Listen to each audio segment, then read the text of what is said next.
team partner down there, Trey. Trey, welcome in. It's been Hey. a wild 48 hours in the wrestling world. I know we're Alabamians. For anybody watching later, so Saturday was a tough day for us as far as One side, yeah.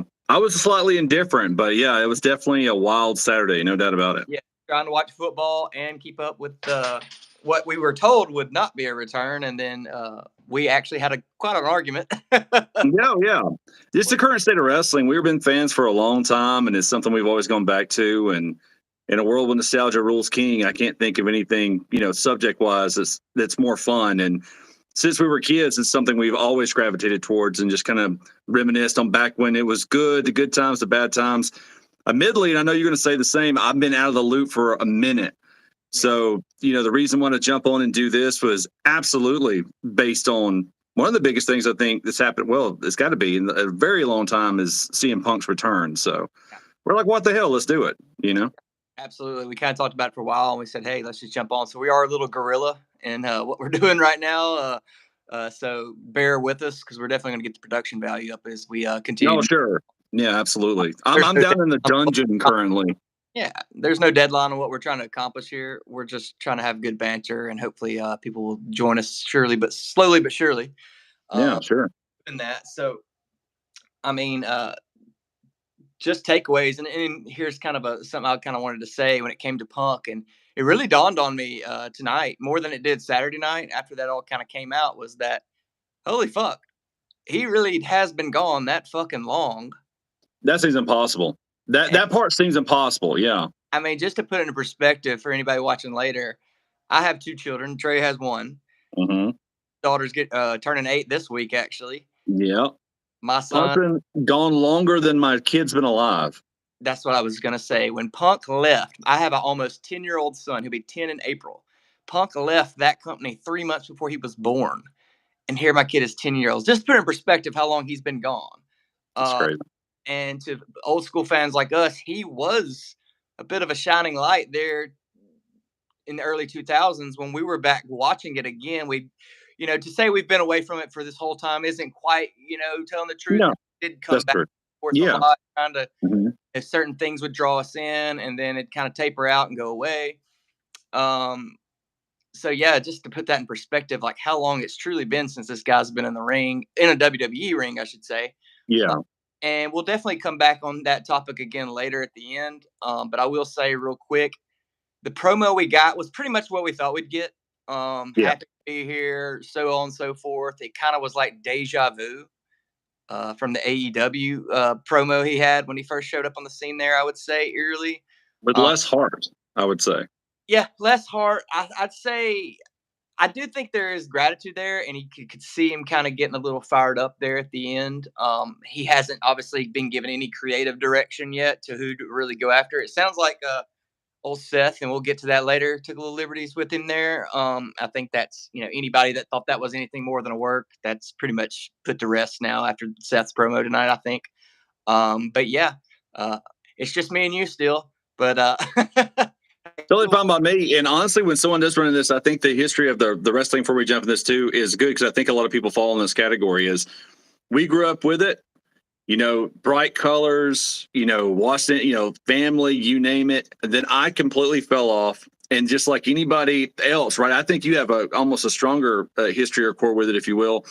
I got enticed by when he started exploding again, the Monday Night Wars and obviously the Attitude Era and all that jazz. So in that sense, pretty simple, right? But I followed. I really, really enjoyed it. And this, when we were kids, it was just top tier. But it's worth going through that because you're absolutely right. When you start getting older, there's a whole chunk that we missed. And then when you get to become an adult, you're like, you know what? We should just turn on wrestling. Hey, by the way, it's Mania. Let's throw it on. So that's how it kind of keeps dragging back in. So there's been, lulls in it for sure. But we're somewhat privy to what's going on. That's still fair, right? Yeah, absolutely. And, like you said, kind of Mania would always bring us back in maybe every year, every other few years or something like that, because it is kind of that Super Bowl. Well, you won't keep the whole year, but all right, let's watch it. It's the show, right? It's the show, you got to, yeah. Showcase of the Immortals. Sure. And I always enjoyed it. Every time I came back, I enjoyed it. That's true. Same here. Yeah, and whether it be injury, and it's such a different landscape nowadays, like with how wrestling works. And even as we watched the show tonight, I was able to kind of, you know, I have I've read more about wrestling than I've watched in the last decade. Like I Same don't here. pretty much know what's going on for the most part because I'm looking at articles. I still keep involved.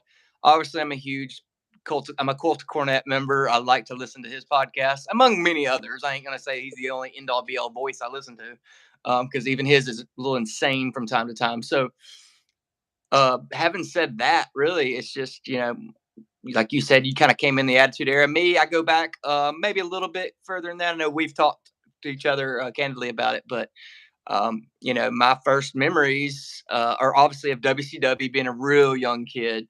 My dad taking me some shows here in town.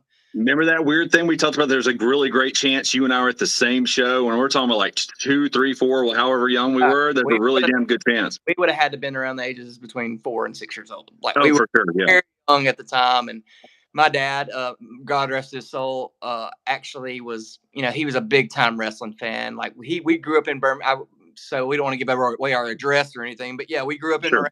around the Birmingham, Alabama area. And at one point in time, that was a territory. And as most people know, if they've followed any wrestling documentary in the last 15 years, they know about the territories. So Birmingham was a big spot of that. And my dad grew up going to Boutwell a lot to that territory, watching it on TV, going down there. So he was a very much the person that got me slowly but surely into wrestling. And I think I brought him back into it more as I got into it. And especially Sure. as Air exploded, which it pretty much brought in half of the country that was Oh, watching. sure. There's a lot of validation in that too if you were already a fan, right? Like the older folks and so on and so forth, they'd tell you about these crazy ass cage matches with blood and yada yada. You were a kid and you're like, damn, really? And then then it popped back off, and I think there was a lot of validation and like this thing has gone mainstream. For better or worse, people can debate that, but I know just around here, it was just like a really cool vibe when it all started popping off again. Yeah, absolutely. And then just before we jump into the show, just quick on me. Like I do remember those early WCW days very, very vaguely. It was very small. I do remember going to the shows. I remember my dad watching it a little bit at the house and all. Me not caring all that much. I was young. I liked Batman. I was into just I was 5 years old. You know how it is. Uh, Sure. Especially now as we have kids of our own, we know how they kind of just like a million different things at once. So um, but I remember, like I've told you before, I was probably about 10 years old and turned on an episode of Monday Night Raw one night. Didn't really know what was going on, and remember going, "Well, I liked this. I enjoyed what I saw, but I just don't know what's going on. I don't know what the story is. I don't know why this guy hates that guy, so on and so forth." So I made it even at 10 years old. I was like, I'm going to start watching every week until I figure out what's going on. And who would have known? Here we are, nearly 30 years later, and still in love with it as I ever could be. And a lot of there were some moments tonight that reminded me why I liked wrestling, and there was moments tonight that reminded me why I quit watching wrestling. Oh, So sure. we'll kind of divide and conquer on that. But yeah, my first real angle was Razor Gold Dust. I can vividly remember was a really hot button thing, and Ahmed Johnson getting pissed because Goldust was this new kind of guy on the block. As we all know now, he's a legend now, but then he was just this kind of, it's so crazy in our day and age now that now he'd be celebrated when he came in. He was used as a heel when he came in, that he was this androgynous.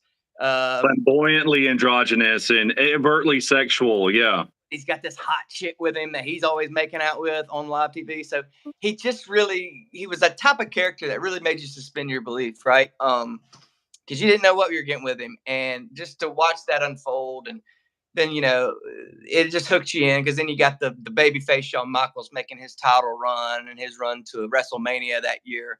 So just a great time to get involved. And I remember next to nobody at school at the time was watching wrestling when I got into Yeah. it.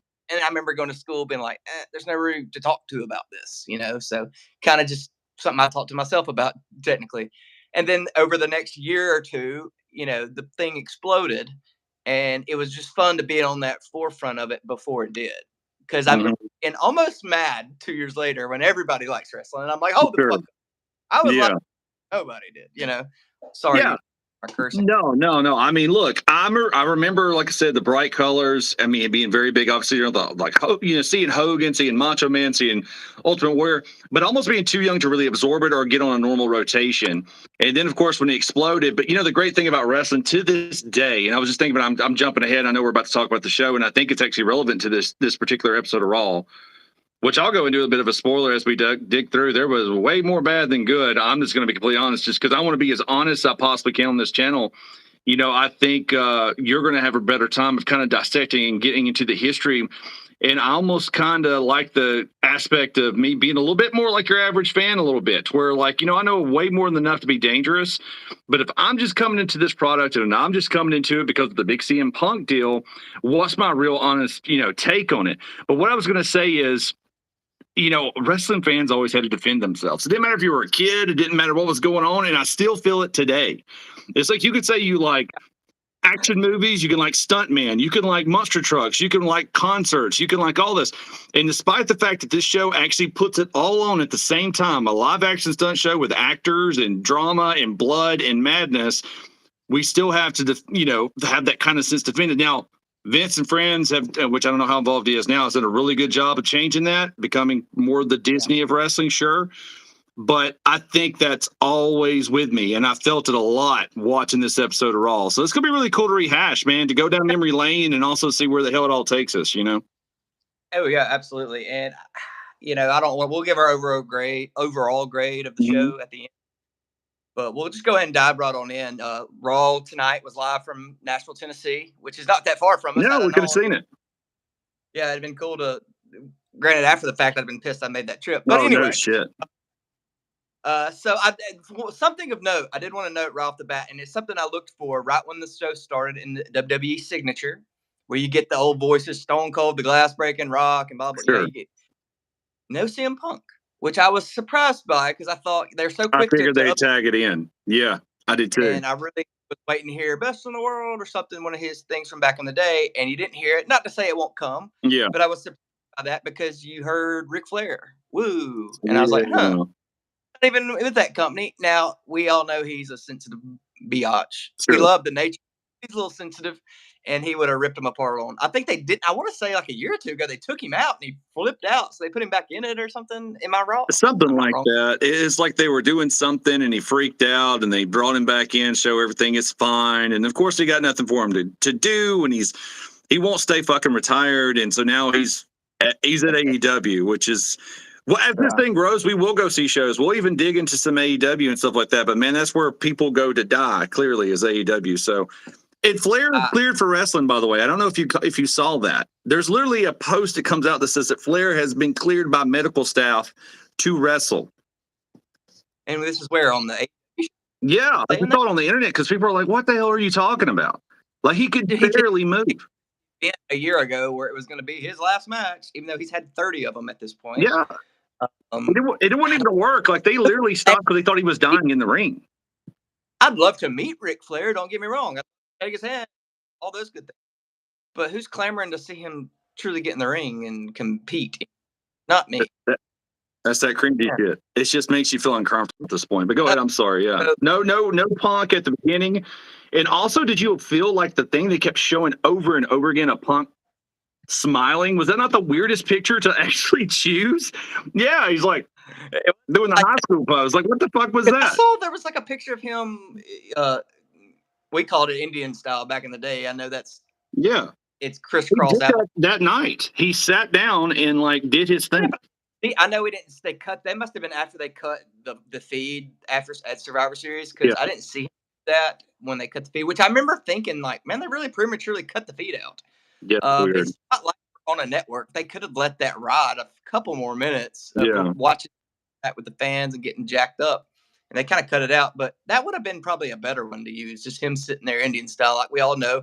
Which I was shocked tonight, and we don't want to jump too far ahead, but we can kind of start with that. I was shocked that he wasn't sitting Indian style in the ring for his promo. That's just, or it just did it at some point because that was so iconic thing that he did back in when he was really getting that good heat back in the day was dropping to crisscross applesauce and, speaking his mind. Now I'm sure we're going to get, we saw him do it in AEW many times too. So I know we're gonna get that at some point. But moving on, at the top of the show, Michael Cole said that this is the most anticipated Raw ever.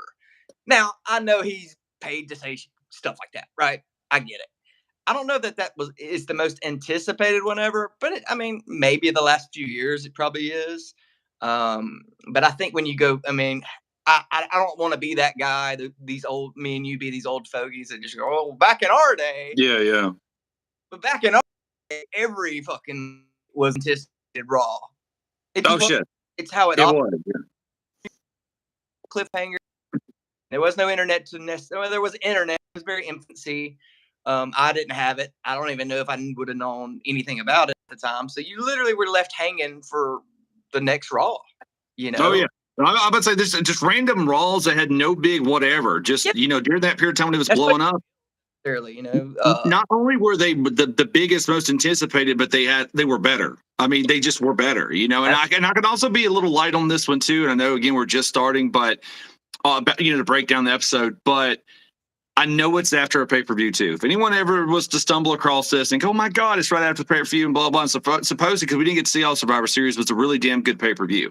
That's fair as well. So I'm trying to keep that in my mind too, that these guys are, coming off a really big show. So, but the most anticipated Raw is a bold statement. It's a bold statement. I know he's kind of the king of bold statements, I would say. Sometimes Michael Cole can He's on a mic. He's actually here with a live mic. He kept saying it's a live mic over and over again too. It's just like, I'm pretty sure the zeros are on that paper and he's not saying shit. Yeah. He's here with an actual bomb. Like, oh shit. Yeah. He may kill someone. We don't know. And I know we said it about Orton on because we did catch essentially half of the last half of the men's War Games match on Saturday night. Following a football game that we were very much watching. So yeah. And I know we said it when we watched it, and then even again tonight it screamed Orton is freaking jacked, man. This dude looked like a brick shithouse. I've never seen him look that big in his career that I can recall. Yeah. He's jacked. He's jacked the hell up, and he's also officially hit sweet dad mode. He's not really insane, which I didn't really love either. The beating the fist. There were so many pockets in which where he was talking to the crowd and laughing, and he signed some shit for a kid. And when he was talking to Uso later on, he's like in that sweet dad mode now, and it was a little jarring, On that, I think either he or Punk are going to be involved in that match next week.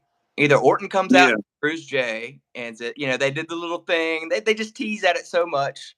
Yeah. Like, all the water in the bridge. Yeah, Orton's always been that guy of like, yeah, tried to end my career. But, you join the good guys now, so we're cool. Nah.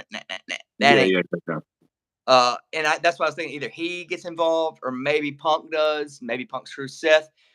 So that's going to be interesting. So I think that'll be an interesting match next week. I do look forward to something kind of popping off there. And I did notice straight off the bat, I felt like, and I thought the crowd got better as the night went on, but it seemed real dead when Orton came out. Like he came out, nobody cared. I mean, they kind of cared, but they didn't care. And until when he got on the mic, they really started chanting for him, and it kind of turned. Yeah. The crowd was weird in that. They didn't really pop for the entrances. Punk's the same. They wasn't a huge pop when he came. No, I actually was going to say that I thought Orton's was bigger than Punk, which is weird, Until he got in the ring and started talking, and then, here come everybody's getting jazzed up. Went later on. I kind of blamed the last hour and a half of the show where they were not that the matches were terribly bad. They were just, it was so drawn out. And by the time they got to him, you got to remember it's Nashville. It's 11 o'clock at night by the time they're getting ready to do this. Yeah, no shit. People are kind of wore out, and I get why you held Punk. You want to hold those ratings. You want to get a good rating at the end. But I kind of thought like, maybe they should have let him come on in and start the show big. But if they'd have started it that way, I would have saw who they wanted to saw, and they'd have dipped. And I get that. So I get that. But if they had started out that way, I think it'd have been stronger. And I also think the whole 30 minutes of Raw is going to be without commercial breaks. That was all bullshit. That was just to get you to tune in. And I also kind of think a little look, I'll say this because I know that the CM Punk deal was literally seconds before he came out. I don't think there's any reason for most of the people in the ring to know what was going on. I'm sure maybe some of them did, some of them didn't, blah, blah, blah. It just depends on who mattered and what didn't. Like Randy would be someone who matters. Randy's very good. And he's been with the company for a very long time. That may have been a tap to Randy, to be completely frank with you. It's like, we kind of fucked you on your big return. Let's be honest. Well, He didn't get his moment, you know? The Rhea pokes at him about it. Oh, sure. Yeah. That was true. He did. You know, Oh, sure. Well, he's an old school dude, though. He doesn't care at this point. Like that stuff's not going to bother an Orton, and for his 20 years of service to that company, yeah. I don't think he was very bothered by that. I don't think he's bothered, but I wouldn't be surprised if it's the olive branch they want to hand out, if that makes sense. You know what I mean? Yeah, absolutely. And Orton would say in his promo he had a bag full of receipts for the Bloodline, as we assumed that would be happening. He called out every member. And he said in his receipt was basically an RKO for them. So I don't know where that goes. Most of the Bloodline, as far as I know, is on SmackDown. So how are you going to get there? I don't know. I don't know if that kind of takes me back to, I think Jay's going to get the shaft and we're going to see him go. I don't know. I'm trailing off, but him really putting a whooping on Jay and maybe getting his brother to come. Maybe the brother comes back to save him. Who knows where that's going to go? They got a lot of interesting ways they can take that storyline. Yeah. I think. Totally agree, and I would like to see that. I definitely like to see that. I love good heel work. I mean, these guys, we were talking about, again, we're not jumping the gun, but CM Punk, Orton, these guys coming back. I think the reason why I speak on Orton having the nice dad vibe, which is kind of bizarre, is the same reason why CM Punk ever being face is slightly bizarre. I'm used to them being these kind of dickish heel types. And so, yeah, shit, mix it up. Right now, everybody's happy because they're seeing them, but like, let's mix it up, you know?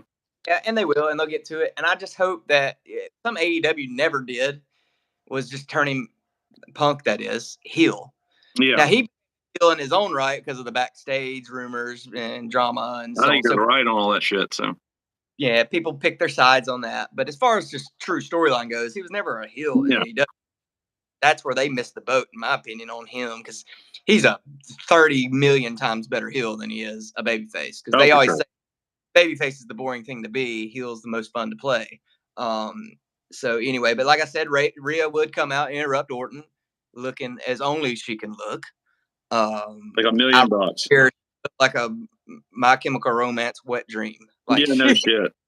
The hottest emo chick you've ever seen. Like this giant, just gorgeous. I mean, honestly, she can do things outside of wrestling.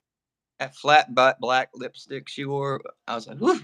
I mean, I love ring around my. Okay, we'll leave it at that. But well, see, I get it. I honestly get it. All that mommy bullshit and all that with the spooky crew and whatever the hell they're called. Like, yeah. I totally get. Like, they literally revolve around her because she just has that pop to her. Yeah, you can. I mean, I don't know. If it started off that way, but it felt that way throughout the night. Yeah, she ran that show.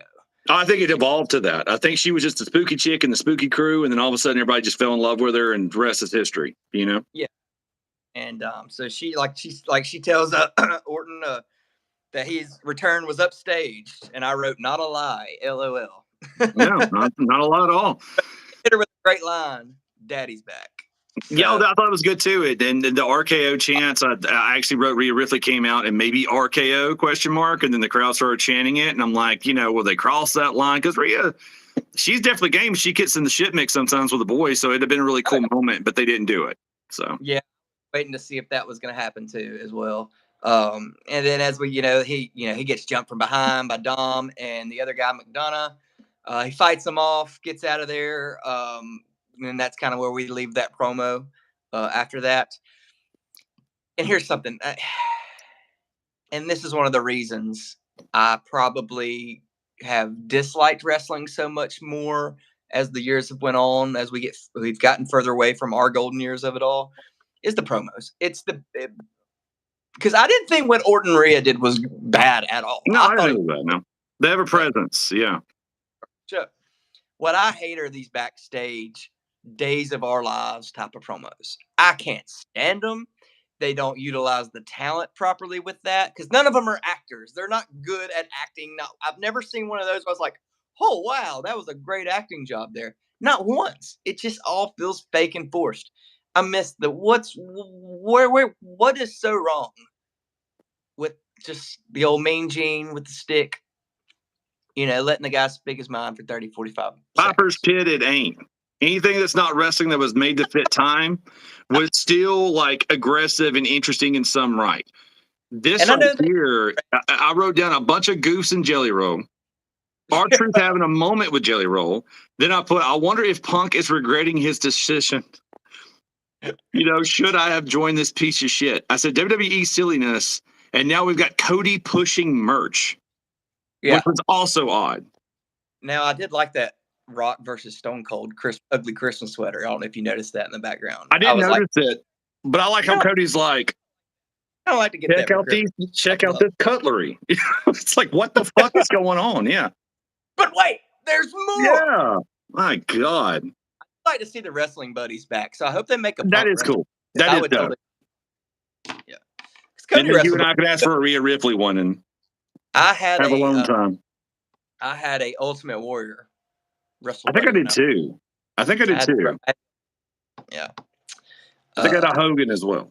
And yeah, I was kind of saying I didn't like. I mean, I get the shtick of why people maybe like R-Truth.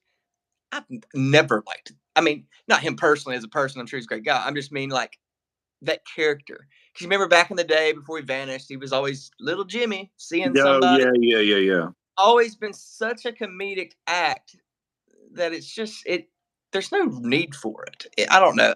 It's not our show. We don't know what they're going for. But if it's me, I'm nixing that. I'm nixing all this. Every backstage promo, I literally basically wrote eye roll. And it's also what's up for Jelly Roll. Jelly Roll's in the house, y'all. I'm like, do people really give a fuck? I mean, I don't know. I don't think I've ever heard a song by him. I haven't heard it, and I said this too. I said, how the backstage bit wasn't live as they were trying to act as if it was, because they instantaneously cut to Jelly Roll in the front row, and it's like he didn't take his big ass to that seat all the no, I did notice they didn't do it till like the latter half of that promo, but it did say earlier tonight. They did it? Well, I missed it. Yeah, because I was thinking the same, but I was like, or I noticed that, and I was like, okay, earlier tonight, okay, whatever, and then he was, like you said, he's in the front row, waving around like a fat Post Malone, I guess. That's kind of the vibe I'm getting. I think he's like a country fat Post Malone. Yeah, and he may be good. I don't know. I haven't listened to his stuff. Fuck him. Write him off. We're done. He's off. I don't even know. I saw this in this promo, and like if this was to help, there's only three things going to happen. People already love Jelly Roll and go with God, and so they're like, oh, great, Jelly Roll's here. Or it's to promote Jelly Roll. And if that's the case, then they failed. Because I'm in that third pocket where I don't give a shit what Jelly Roll ever does. I will never see it. I will never have anything to do with it because of that bizarro little whatever they did there. I did not like it. They brought, later on, they kind of put him in that Lawrence Taylor WrestleMania 11 or Royal Rumble 95 situation, if you remember that. Oh, yeah. Where he gets in the shoving match with Bam Bam Bigelow. And then tonight stuff. It's like, I think it was just a star power thing of like, look, this guy's famous and he loves WWE too. Like, shouldn't you? If Jelly Roll likes us, you should too, kind of thing. And I get it. I know why they did this. I don't mind that kind of stuff at Mania because that's kind of what Mania was about. Was it's growing beyond some of its parts. Yeah, I'm fine with something like that at a Mania, but like on a Raw. It's like, look at Jelly Roll's athletic prowess. He just shoved two people in your roster, like fucking across the thing. They overact and they're selling like crazy. And that's something, I'd like to get to later too, is just breaking down like some of the bad stuff they did here. And then, I wrote, no commercials was a lie because we have Cody on here selling WWE merch. Selling cutlery. He said, look at this. He was like cutting a Pepsi can and fucking, then chopping up onions after the fact. It's like bullshit. Yeah. So true. I thought that was so odd. Here's your big top tier baby face going for the belt, and now he's going to hawker items and shit. It's just so weird. Can you imagine Stone Cold being like, get this mug? What? Now, like, I just don't see that happening. Stone Cold would have been selling the Foreman grill back in the day. He would be leaving. He would be leaving. Yeah, the Foreman grill. He would be leaving because not enough shirts are being sold. He wouldn't be on there hawking the shirts. Yeah. It's just unbelievable. I very love-hate with him, right? I just think he's so corny. Like, I just think... Cody? Yeah, Cody is just so corny, like, with that, even that whole thing shtick, and then I mean, every time I ever watch this guy talk, right? And I get it. He's the son of a plumber or a grandson of a plumber, I guess you could say now. But he never doesn't mention his dad. It's like it's cheap. It's like, dude, we know who your dad is. You don't have to constantly Dude, I felt like that heavy.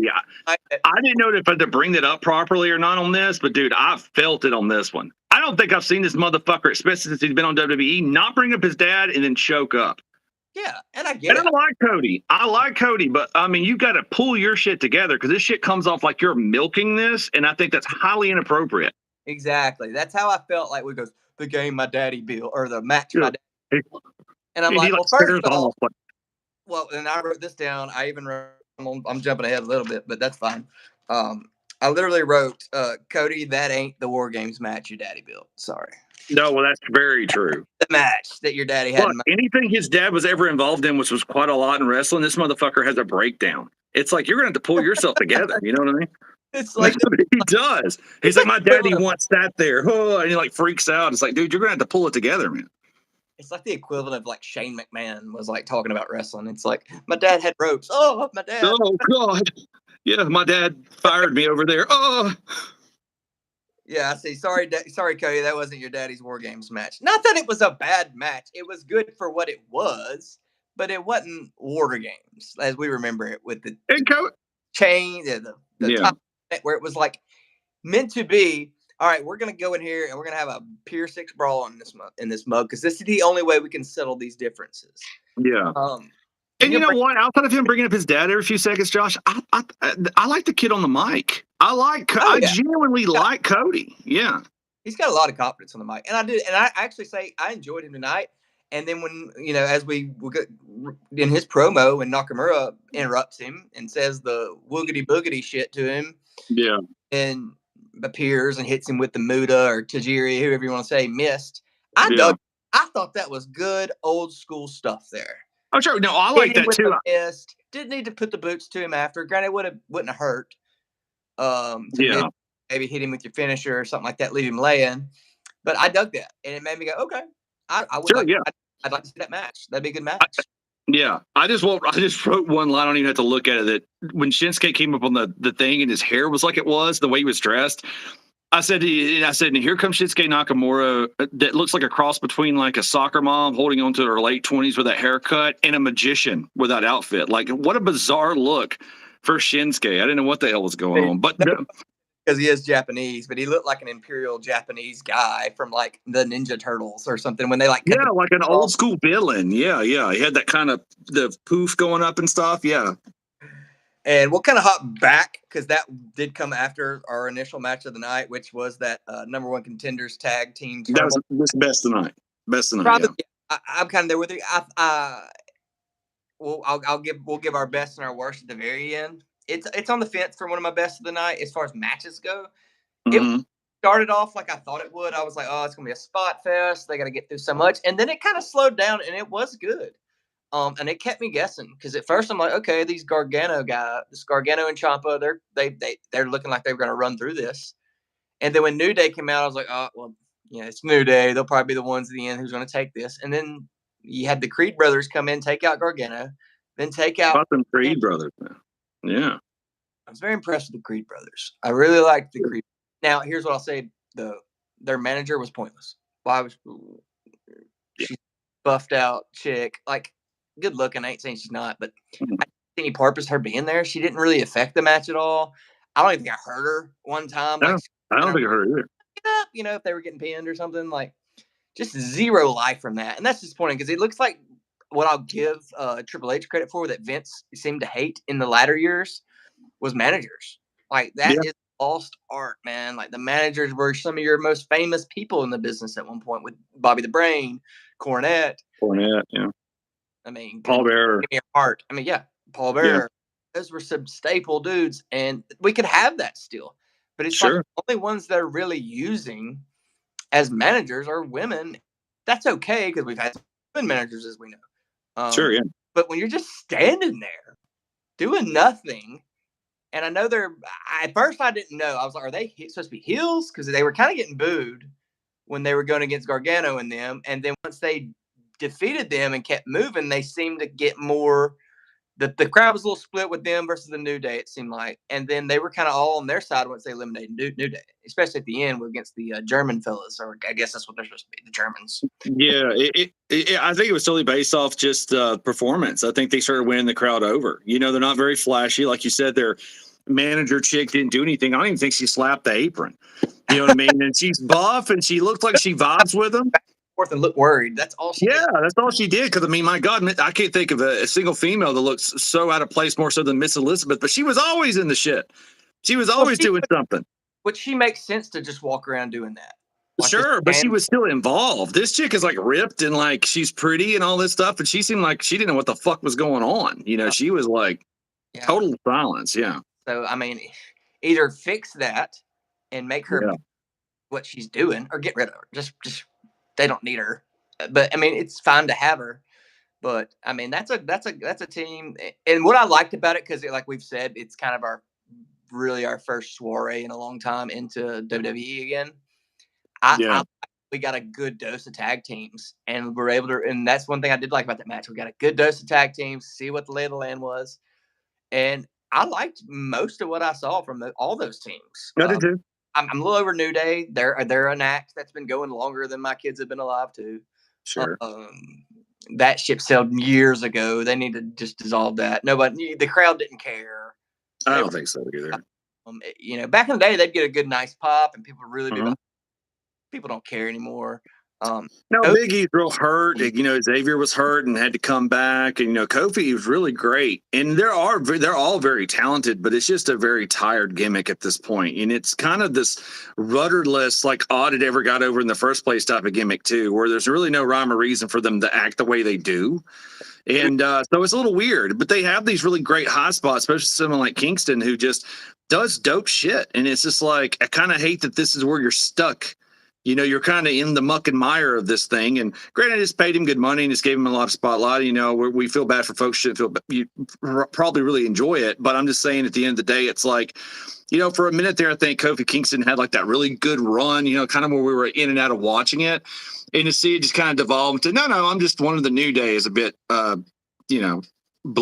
But it is what it is. I was with you though. I kind of thought that was the way it was going.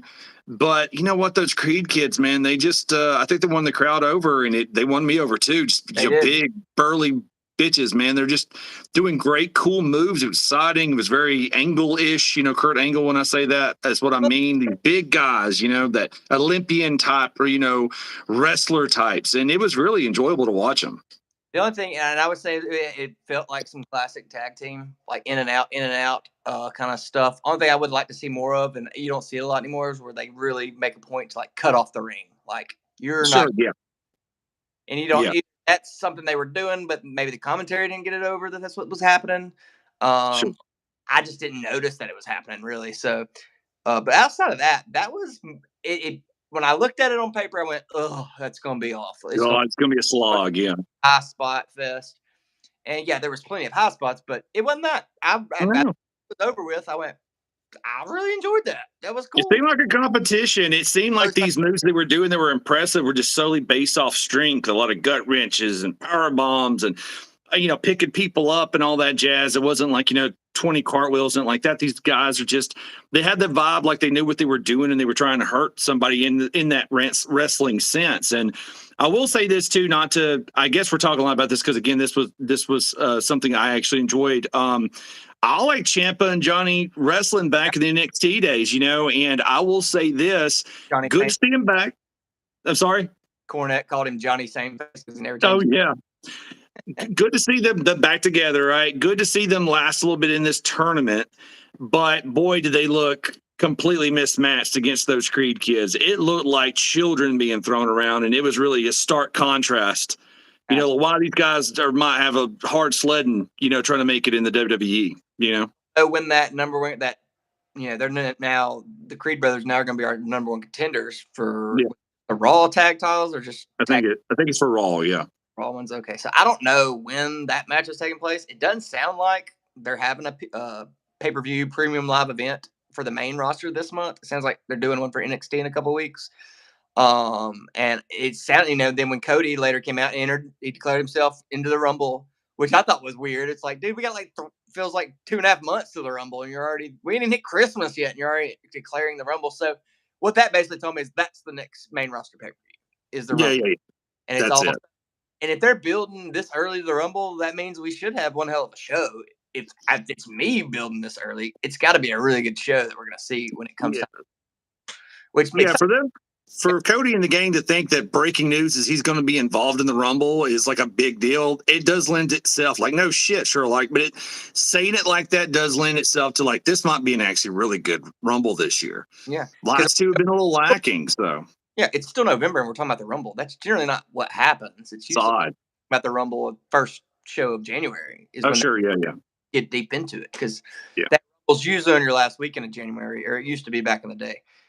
So moving along, backstage promo, Damian Priest responded. He's been hanging out with them all night, Trey, and he's just now going to talk about I've let everybody down.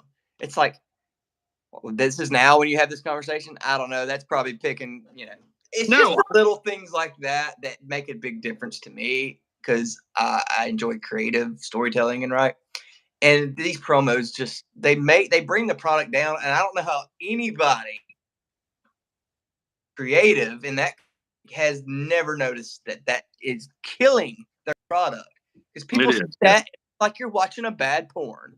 The acting is like bad porn. God, dude, and this Priest guy who might be $1 million for all I know, I doubt it, but great worker, but they like the big guys because they get him over, or whatever. That's the part where I'm saying I don't know, but just him back there talking to the spooky bunch, it'd be like, well, I guess it's all about family, and I guess family comes first. I'm like, what the fuck is going on? I thought I was watching Fast and Furious or something all of a sudden. Fast and Furious with that deep ass voice, it sounded like Vin Diesel, and it's like these they all look like fucking vampires, and it's like you're talking about family and shit. Like, what the fuck is going on? It's a terrible move. It's a horrible decision. It's so awkward. There has been fodder, and I think you saw that when he walks away with Finn, and Rhea kind of gives that sinister look forward. There has been fodder that he is gonna be. They've been building it or teasing at it for many months that he's gonna get nixed from the Judgment Day and all. And that he's a good looking fellow. They could do more with his look. So I could see them wanting to go a different direction with him, maybe to see how it pays off, if it does at all. But again, Rhea, she's $1 million, man. She's was the only thing in that. She wasn't terrible in the awful backstage promo, I'd say. Everybody around her, she's so good, man. Like she knows how to talk and whatnot. And there's all these like really great videos of her interacting with the crowd properly, like an old school wrestler does. And it's just what I would like to see. Here's I'm calling this. He's going to keep working himself and pushing himself away from the spooky crew. So when she runs up there with this case one day, she's going to hand it to him, say, "Yeah, it's your time, Priest. It's your time." She's going to hit him with that low blow and cost him his money in the bank. Yeah, I could see. Go ahead and break it free from that. I think that'd be kind of a good separation there. Absolutely. And and moving along, we kind of already talked about Cody. I laughed. I wrote American 3-piece suit. Cody comes out for a promo. With this, did you notice that he had like a chain, as if he had some kind of like he was a conductor with his watch? He was checking to make sure the carts were coming in on time. Like, what the fuck? Yeah.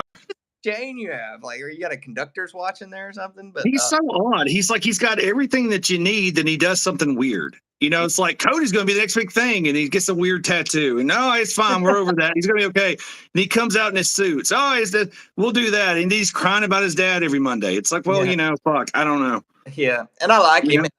I like him too. I enjoy his matches. Even though we had, and we won't get into this today, but we had our disagreement the other night about if he should have been the one that dethroned Roman, and I said no. And the reason I said no, a big reason of it was that, like, just his corniness is just like, he can. Where do you go? Where do you go with him after that? It's absolutely more of an argument now because they sat on him too much. It's just like, I'm just talking about strike with iron's hot. Let's see where this thing takes you. Let some things develop because he can work. Obviously, Reigns can work too, like him or hate him, whatever. I was just claiming this is not a shot on Reigns, it's just a shot on people's interpretation of the current state of WWE. Now, that's all changed. CM Punk's in here, blah, blah, blah. It's a different day. And we came out for a really good pay-per-view, so say it, the fans. But at the end of the day, it was just something different or spice it up. And like you said, well, at least they made Reigns heel. That is true. But there was this bizarre marriage between face and heel because he just was kind of this untouchable type dude because the back loved him so much. And fans are all smart. So they're like, okay, we don't want this guy. And I don't say you follow these, what the nutters say. Don't let the crazies run the asylum. But I'm just saying, like, subtle things here and there to make people happy when they leave a pay-per-view used to be a thing they once did. And it was becoming, we really don't give a shit. It's going to be the same thing no matter what, and so that was part of when we were kind of having fun with each other. But at the end of the day, yeah, I mean, I'm with you. Cody just does weird shit, man. What can you say? Yeah. And, that kind of wrapped up what I thought was a very solid first hour of the show for the most part. I thought you had two good two good storyline kickers with Orton and Judgment Day. And then you had, Nakamura coming out doing his great Muda impression and spitting in the Cody. I'm surprised Cody didn't cry about that. Oh, yes, Muda did it to my dad. Anyway. My dad once got the mist. And I'm gonna do my best here to really just breeze through this second hour. Really, the next hour and a half of the show. Bronson Reed versus Iver. I don't think I've ever seen a big man versus big man match that's been good. I mean, they're never good. I mean, think back at Yokozuna versus Vader. Shit. Undertaker versus John Gonzalez. Shit. They're always these big man versus big man matches are just crap, and they always have been. And these two clowns, Bronson Reed versus Ivar. I guess he's some kind of Viking. I guess he looks cool. I'll say that. I said the same thing. It's like, I said, wrestling is so silly. Are we supposed to believe they're actual Vikings, or that these people just really dig Viking shit? Yeah, but they look cool. I'll put that too. They do look neat. That's what's weird is they go like back and like certain people have the mid '90s gimmicks, and then certain people don't. Like such a weird. Like everyone's coming out to their own like names and stuff now, or maybe it's a little off or whatever, but still they're just a normal person. Yeah. Then it's the Viking Raiders, and it's like, well, what the hell is going on? Like, well, I mean, what really is going on? It's very odd. I do have a slight bone to pick, and it's nothing. We kind of laughed about it on text during the show. But as the back's unfolding, I guess I didn't notice at first. I'm like, okay, so this is like a 350 plus pounder, both of them. Huge dudes, right? Mm-hmm. Got like a 90-pound woman as the referee. As the ref. Now, I know we live in a day and age where anything you can do, I can do better is the whole motto, right? But let's be realistic when what we're trying to sell the public here.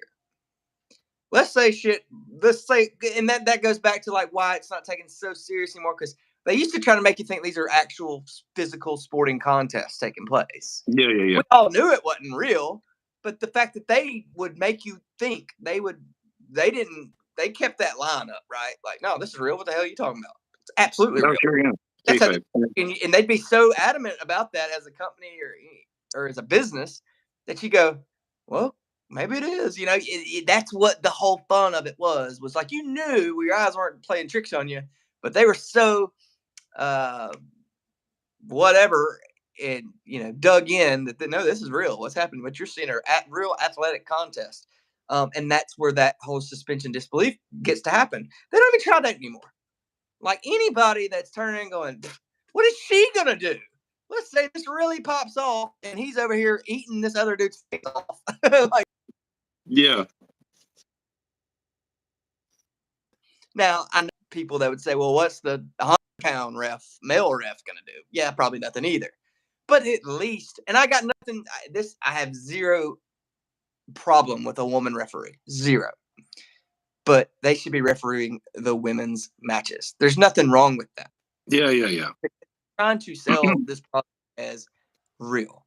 I know maybe they're not anymore. Maybe it's just I know it's all entertainment this, entertainment that. But if they ever want to get past a certain plateau, they gotta bring back realism to a certain degree. And sometimes small stuff like that makes a big difference. Now, that really is not going to make a big difference because they were doing it for years and it didn't matter and the company was going in the toilet. So it's just something that, and that's not even directly to WWE, AEW. I see them do it as well.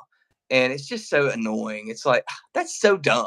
It's just so dumb. Well, it's things like you're talking about the realism, this being a real competition that's full of violence and hate and vitriol, or people want money or a belt or a purse. I mean, what's funny is that what's got everyone hopping right now is the realism of CM Punk leaving one company and coming over here, and people are really excited because of that thing is real and it happened. But that's where the line is in the sand. You know what I mean? Like, it used to be like, not only would that be exciting, but then you can also play off what currently I think they're trying to do with him and Seth, which actually I think is a good thing, is let's keep pushing for that realism. Let's push for that blind spot, because everyone's here because they know what's really going on. CM Punk got a bunch of fights and shit with management and people on the roster back at AEW. And so now he's here, and let's see what he's got to say and all that. So it was that realism that brought everybody in, and that's what's so sorely missing in just the normal day-to-day matches. You know what I mean? Anything at all that resembles actual conflict or resolution is absolutely missing in today's wrestling.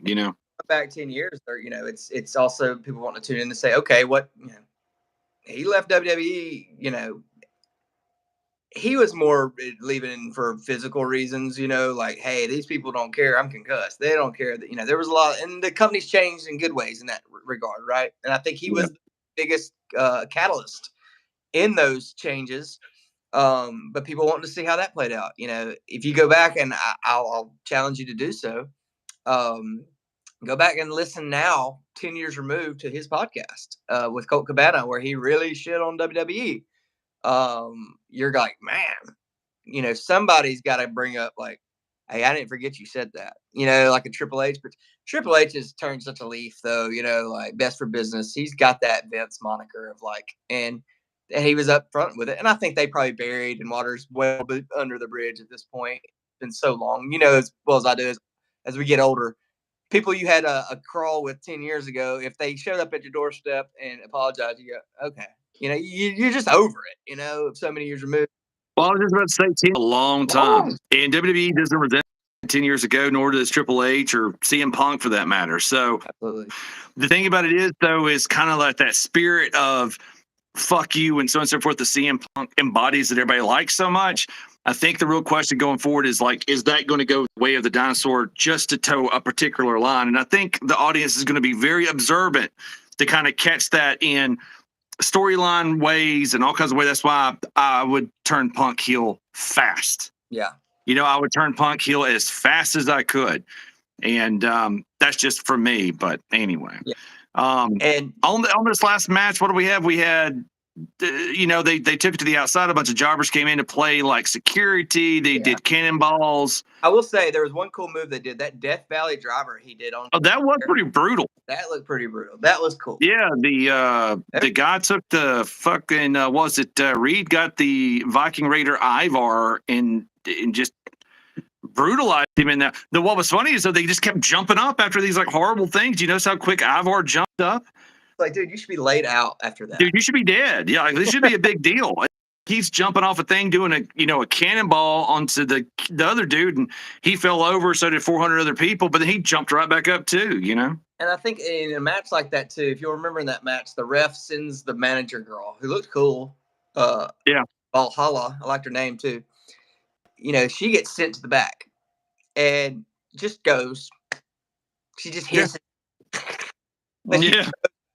And it's like, no. He just spritzes her with a water bottle. You come back way back out there and you affect the match somehow. That is what a manager would have done. Yeah. Moving on from that abortion. More bad backstage promo. I don't even remember who was in it. That's all I wrote. So we'll Nia Jax, Zoe Stark, and the other lady sounds like Naruto when she talks. That's what I wrote, because she has a very kind of like girl doing a young man voice, and I was like, what the fuck what is this, I feel terrible. Zoe girl. I mean, what a shit 48 hours for her in her own professional career. I mean, have a great match. I actually went back and watched that particular match. Had a great match with Rhea at Survivor Series. And then 2 days later, you get buried on Raw, on national TV, by probably one of the worst workers in the female division. Bar none. Worst worker. Awful. She had picture-in-picture, commercial, had to wrestle Nia. I mean, she's got a good look to her. She had a really fun move And yeah, I mean, for the exception of the little Zoe chick doing some kind of neat stuff here and there, and actually kind of putting yourself in her shoes for 10 seconds, realizing what she was having to deal with. I thought that one, Swanton, whatever the hell was the Nia did, looked very tight. I was like, oh shit, like it made me go, because she's notorious for hurting people. Yeah. That was uncomfortable, but yeah, I felt really bad for the Zoe girl. Yeah, because I mean, I don't know if the whole point of that was, because I didn't really see the booking, like why that was. If yeah, you just had you push this girl to the limit. You'd want to keep her elevated in that division, you would think, but instead you come in and you have, like I said, one of the worst workers in the female division. Completely, pretty much. I mean, it was damn near a squash. I mean, Damn outside. near a squash match. Um, and so I don't know if that's their way of saying Nia is going to get the title shot. She's going to be the one going against Rhea at Rumble, which will be an absolute crap match. And nothing Yeah. they can do to make that one good, because she is just bad. We all know why Nia's there. No offense to her lovely girl, but we all know why she's there. It ain't because of her work. It ain't because of anything she does on the mic. Definitely ain't her acting, as we saw in the backstage. No. Because of who her cousin is. Bottom line. Absolutely. To be a big girl Good and for have her, a though. Good for her. I just shoot it straight. To have a pretty face, but also be a big girl. She doesn't come off imposing. She doesn't come off like she cares. She comes off very bratty and weird. And then, needless to say, you already covered it. The work is awful. She hurts people. It's like what has happened? This is just like you said. It's good to have I was waiting on friends Zoe in high eyeballs. places. I was waiting on Zoe's eyeballs to pop over her head when she hit that bonsai drop. I'm just like, well, because she does I know there's the swan time, or it's like the running swan time, whatever the hell it is, where they put their ass and back into you. Yeah. And I thought that was tight. I felt like maybe she got a little bit of that. And it ain't ballet. Sometimes this is gonna happen, but no, that's totally fine too. But when Nia's got she's more famous for hurting people than she is for any angle she's ever worked. So it's like, oh shit! Every time you watch, it's very uncomfortable. yeah. So, and just moving along, what I did think was funny about that, and I texted it to you. So Mm-hmm. Orton's and we'll keep it moving at this, but Orton's promo to start the night, he goes, "I'm going to Adam Pearce, the general manager of Raw, and I'm going to ask for a match with Dom tonight." And everybody's, That was a really good point. Yeah. But Nia and Zoe have this thing of like, I'm gonna, how about we fight each other? And all right, and then that's kind of it. And then they're like, and that match is gonna happen now, and you're like, Yeah, it's like, what the hell? Then that's nothing. Like, at least creative, at least try to make it all seem the same. Like, so women don't have to ask the GM; they can just show up and have their Maybe match. it's The Rock. She's greenlit to do whatever the hell she wants to do. It's that type of stuff right there makes my head Takes you out. Come on, guys! Like, at least try to make this all have some continuity here. But anyway, so then we get another R-Truth clown show. I'll just completely breeze by that. Why they got this guy here? It makes me mad. I can't just go on national TV and do that and make, six figures like he's doing. I want to mention too, because they kind of blend together. Gunther and Miz recap. Not that we have to say much on this. Gunther confronting his team backstage. Miz confronting Gunther. Wants a rematch. I thought it was a decent work back and forth from those guys. Yeah, that wasn't too bad. And I believe, correct me if I'm wrong, but Gunther kind of shot him down. Like, dude, I just beat you 2 days ago. Why would I? Yeah, I don't have to do this again. Yeah, it wasn't like a whole bunch of like random shit. Just him being like, no, I'm not doing it again. He's like, I give you credit, you fought, but I don't have to give you anything. Yeah, some people probably, and it probably won't happen because, let's be honest, Punk is a main event player. Yeah. I'd like to see Punk in the Intercontinental scene trying to win that belt, like off of Gunther, because Gunther's he's a damn good worker, dude. Like, that would be a fun match. He's great. That'd be a great match. Anyway, so after that, but I'm with you that little thing about the R-Truth eating jelly O's or whatever the fuck, and I just like to think, oh god, the couch is destroyed, boys. I thought that was fantastic, just fantastically stupid. He's like, this is our clubhouse. Like, really? Okay. So yeah, just a shit show. That whole section was really, really a shit show. Anytime we see a backstage promo, we just got to, or like the silly comedic attempts they try to do, we almost just got to remind ourselves, oh yeah, they're a public company. That's why. Yeah. Yeah. Anyway, Okay.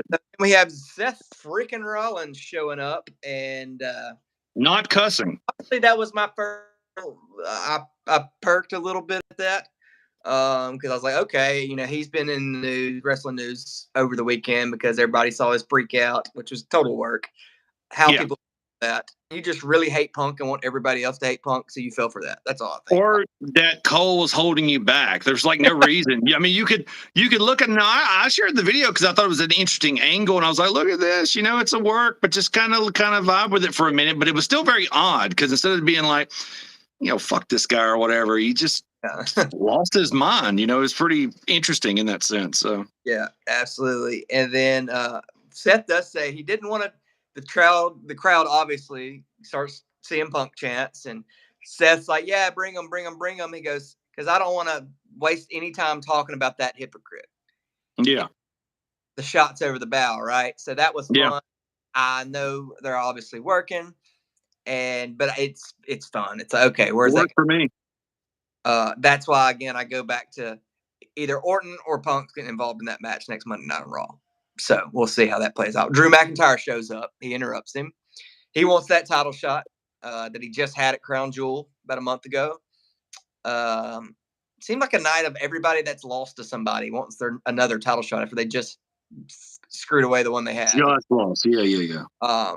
But Drew busted his own self up the hard way. He obviously laid into Seth pretty good there. He headbutted the shit out of that belt. When he hit him, he hit a lot of belts too. When he threw his head in there and split himself, because the belt was up here. I was writing a note down as he did it, so I didn't see the impact of what happened. Yeah, that oh man, well whatever he did, he busted himself open the hard way. I honestly thought, in the corner of my eyes, I wrote that he just shoved him. I didn't realize. Yeah, he did that headbutt, and then he hit so much of because you could hear the clink too, and it looks great, like $1,000,000. But yeah, he hit it on that belt, and I thought, damn, I think he hit that belt pretty hard. Sure as the world, it was instantaneous, color. So I was like, oh shit, there we go. And also, right now, the Drew is just organically likable. I don't know what they're doing here per se, but because this is kind of a period of time where I don't know a ton about Drew McIntyre, I will be completely honest. But I will say him coming up there talking, he's imposing, he looks good. And of course, he's got that accent, which is great or can be great. And I just thought to myself that, and I thought Seth did a good job too. I thought, they're back and forth. Obviously, these guys have been doing it for a minute and they're good on the mic, but I'm just saying Drew is organically likable. I felt that vibe. No matter what his gimmick is or whatever the hell they're doing now, I just feel that is the case with Drew. I think he's a very likable guy. I won't lie. I dug him. I dug his intensity during that whole exchange.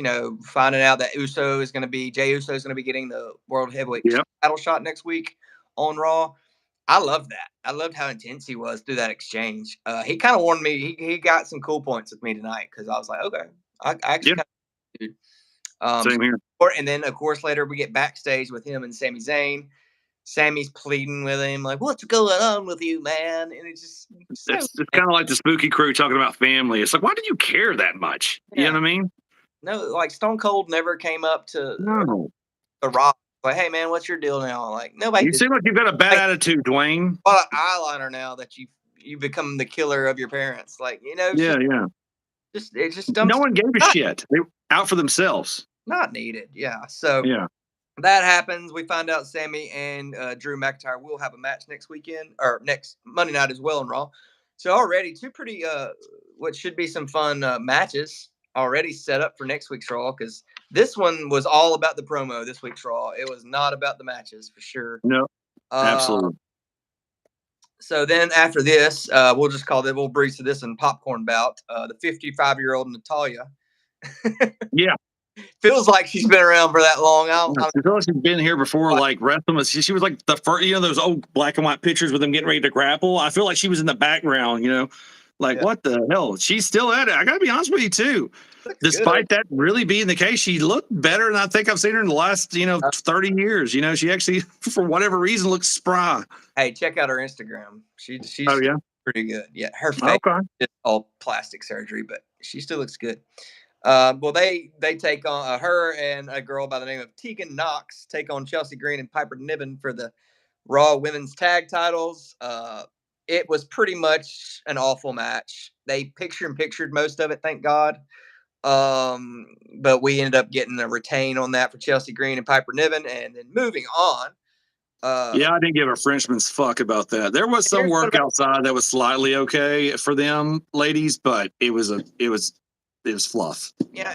A quick note about the picture. If you ever wanted to tell the audience you shouldn't care about That's it. watching, that's a way of doing it right there. Because that's And what. And I was thinking, okay, they can do it in this match because they won't do it in Orton and Dom later, but then they did. they Which did. Yeah. I was actually enjoying that. But anyway, I said it. Bad match, crowd killer, make it stop. And then we get here, and when we get another backstage promo, which this one wasn't too terribly bad acted as some of them can be, but Dad phase. they're giving their hand a little bit. Orton telling Jey Uso, "Hey man, we're good. Water under the bridge. You're on our team now. You're not in the bloodline anymore." And Jey Uso's like, "Oh, I ain't in the bloodline." Like, Yeah. Oh, they're he's really, so excited that he's not going to get destroyed by Orton. they're really peppering us with that. I feel like at this point that something's gonna happen. Or just hearing Orton like slap his shoulder and go "oos" made me cringe.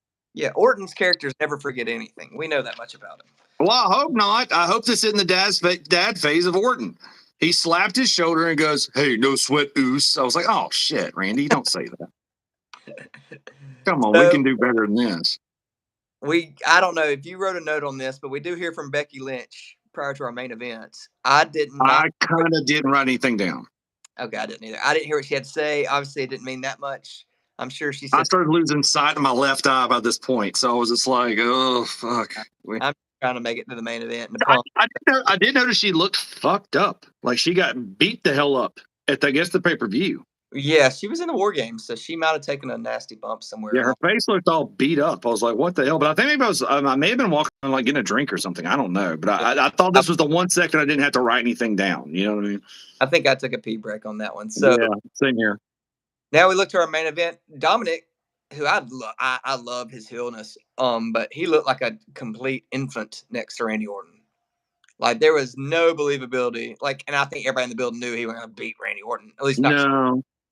But it was Dirty Dom and JD McDuggan or whatever the hell his name is. They look like just babies walking around. Oh yeah, and now I wrote hard to enjoy the show, hard to enjoy the main event in picture in picture.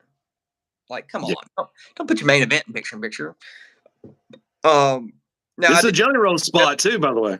Yeah, that's where I brought up Jelly Roll gets involved by shoving them and just dumb.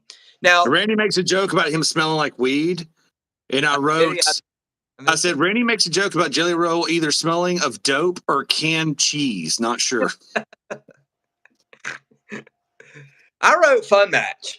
I mean, it was what you was. It was Orton getting his comeuppance against, whipping on Dom a little. Yeah. I did like the spot where he was doing the back body. He kind of dropped kind of like does that toss to the side thing. Side suplex onto the table. And that first one, you could tell he hit pretty like he hit a monitor that didn't probably feel too good, which kind of takes me back to WrestleMania 30 if you remember that main event where Orton landed on the table, and like these are the old school monitors, like the old box. Yeah.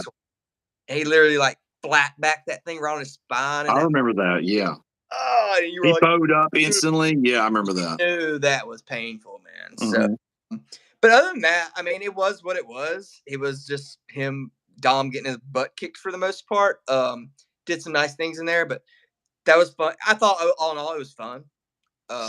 It almost made, we'll get to our best and worst, but almost, almost made my favorite match of the night too, though. Oh, really? Okay. I really thoroughly enjoyed it. I like Dom. I was digging Orton's vibe so far since he's been back for the most. I'm really just digging like his look. Like he just looks like a brick shit house, dude. It's like he does look a brick shit house. He looks great. He actually looks scary. So yeah, the only thing I'm making jokes about is like his current nice guy personality. But as far as his looks concerned, Randy looks like $1 million. Oh yeah, so, and I got 8 battery, so we'll try to breeze through this last half real quick. Well, there's not much to say. This is it. This is what we're all been waiting for. Is the CM Punk finally walks his ass outside, and I wrote CM Punk, and at this point, I'm not sure if I care. And I think the crowd was with me. Yeah. A little spent by this time, but he comes out. He gives us, like we've said before in the start of the top of the show, a little bit of a deja vu from his AEW when he returned to Yeah. wrestling at that point to AEW, and very much happy to be here. And luckily, he didn't name drop people he wanted to work with because that really would have killed it. But he did keep kayfabe a little bit in that sense. But you know, it really got a huge pop when he said, "I know it's corny, I know it's cliche, and you can't believe CM Punk's even saying this, but I am home."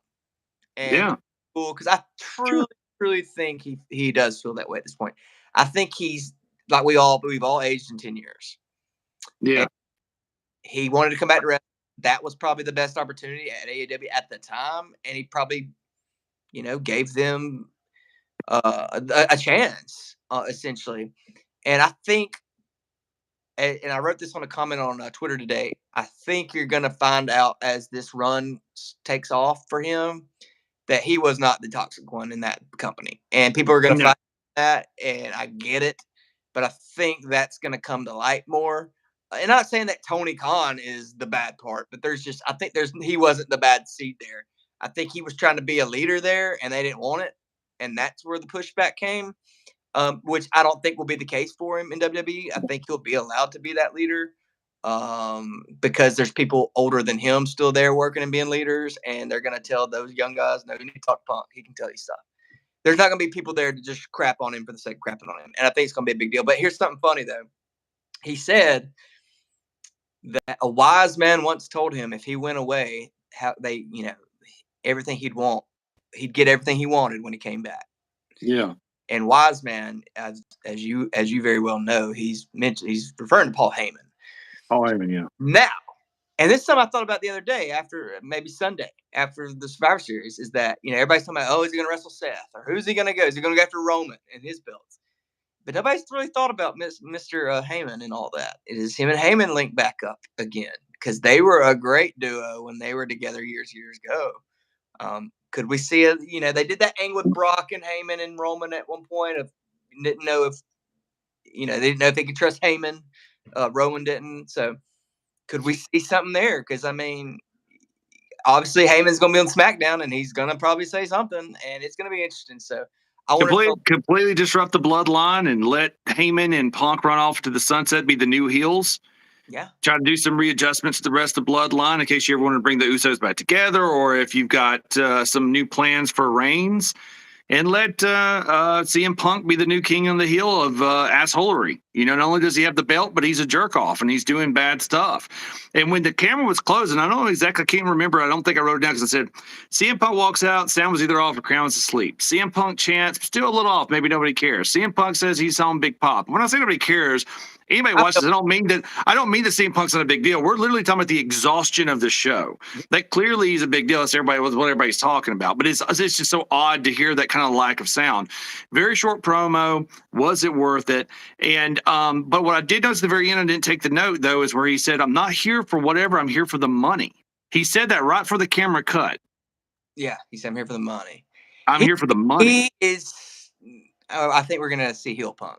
I think so too, because it's like he's not endearing himself at all. No. You know what I mean? That was a real moment with the "I'm home" and all the nice things he said, which I think I think that was Phil Brooks talking there. Sure, yeah.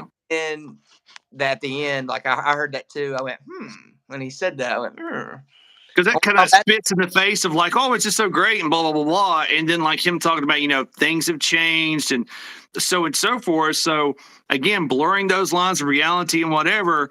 CM Punk is the most controversial guy in wrestling because he really blurred those lines. At AEW, there's no doubt in my mind that nobody there who thought they were king shit wanted him to actually be king shit, and he was, as far as dollars were concerned and eyeballs on the program, period. I don't think that Tony Khan's a monster or a goof or anything like that. I think he couldn't control what was going on. So with all that being said, he left there, thought he could do something pretty special. Obviously, that didn't turn out. And like they kept saying, hell, it's frozen over and he's back over here, which I thought was a little bit outplayed and kind of odd also that CM Punk said it too. But nonetheless, I guess it was underwhelming, but there was interesting spots. Long story short, that's kind of how I felt about it, Really got two of the same promos, essentially, that bookended the whole show with Orton coming out and then Punk coming out, and they're both returning. And kind of is what it is. I mean, I guess you just get it done with and get it over with. But Yeah, like you said, crowd was so dead. Why did we wait? It'd been nice to have a run in. Maybe somebody comes out and whips Punk's ass, something. But yeah. that, I mean, he kind of left it there. And I'm gonna once we wrap up here in just a second, I'm definitely gonna be jumping on Twitter to see if anybody else caught what me and you both caught with the whole I'm I'm here. sure. I'm here for the Uh, money. I thought it was very interesting. I it left me wanting more. So that's what I'll Sure. say. Yeah. Yeah. I If still think it's a positive, and I think that last line was the best way to end it. And I think that works on two levels. One for the story kayfabe level, and then also on the personal, how much people have invested in this shit level.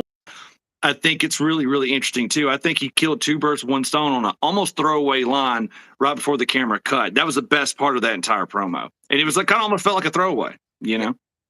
And so that kind of wraps up Raw. So real quick, Trey, before I lose battery, give me your best and your worst. Oh, you also got to say too. I love how when it cut, because I'm going to get the best worst. It instantly cut. I wrote over to a tall asshole singing and Carson Daly making drinks. What is this? And Why is this? Nikki Bella, she was in that show too. Yeah, But yeah, my best was the tag team. that was your best tonight. That was my best tonight. Yeah, the tag team Turmoil match, number one contender for the belts. I gave it a B. I actually we will change the format as this thing grows, Yeah, but as far as each match, I gave that match in particular a B. I really enjoyed myself. I liked it a lot. I thought about grading each match and I didn't. I was like, we'll discuss that. We'll get into that later. What we Sure. want to, because I like that idea of grading each Yeah. match. My best of the night. I don't want to, use the same one, so I'll just go with Punk's return. I mean, it's the guy coming back after 10 years. It wasn't a bad promo. It wasn't a great promo. It didn't really set up any storyline fodder necessarily.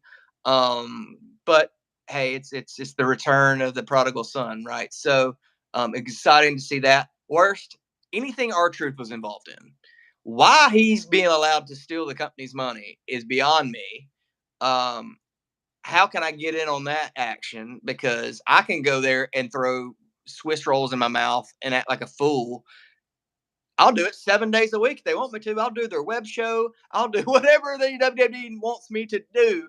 I'll get on there and act a damn fool if I'm making whatever they're writing R-Truth write me to, and I can do it. I'd probably do it better. I'd be more entertaining. But Yeah. it's awful. I go away. He was awful 10 years ago, 15 years ago, whatever it was. He's always been awful. I've never bought into that dude.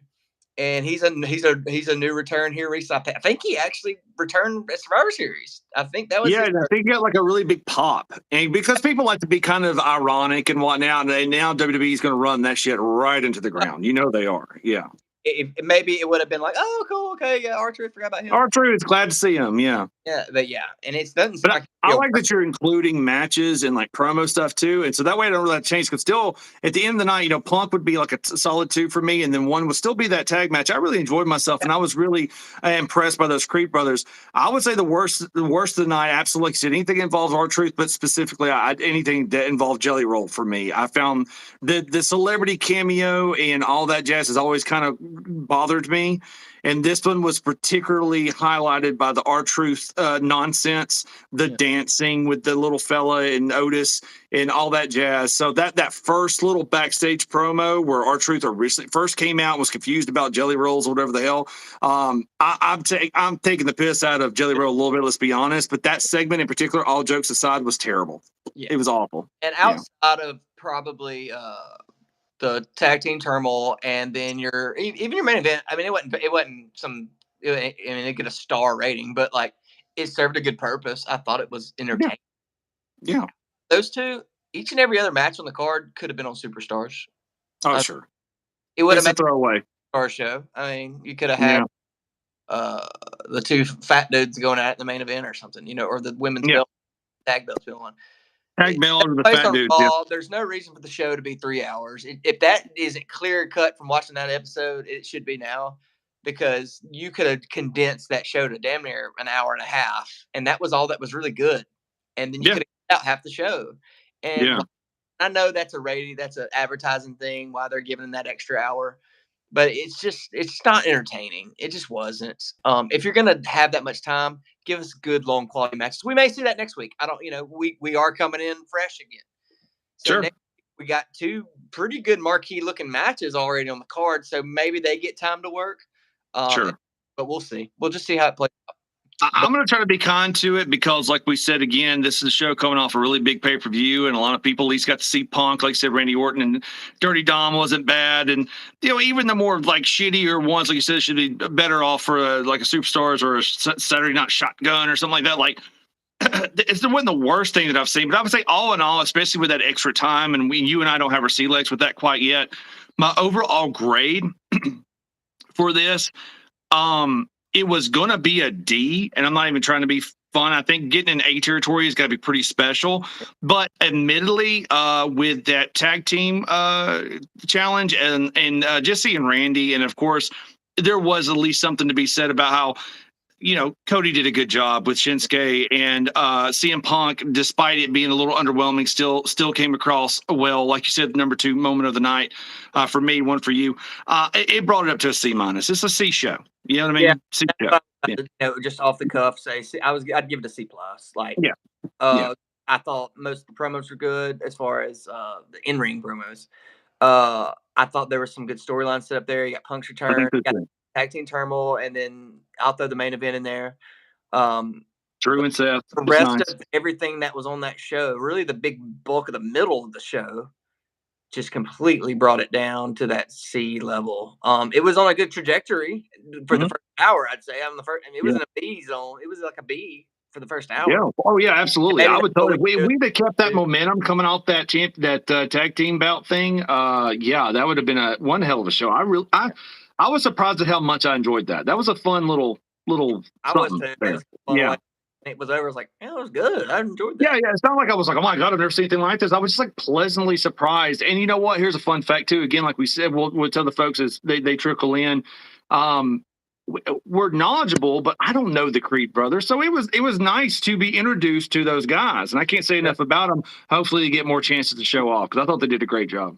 Yeah, absolutely. I got just about 2% battery, so we're going to wrap it up real quick. But hey, thank you, everybody, when you're watching. I think we've had like 1 or 2 pop in, actually, because I can see it on my end. I can't see it on my end, but for everyone, including, our uncles and moms and cousins and neighbors, yeah.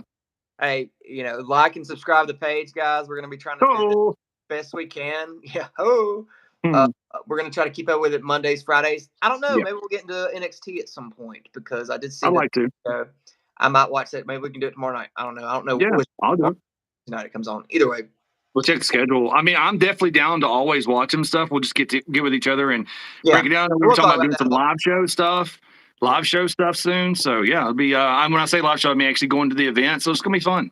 Yeah, absolutely. So I appreciate everybody watching. If you come back and watch this later, Locked on WWE. And I'm Josh. That's Trey signing off. Peace.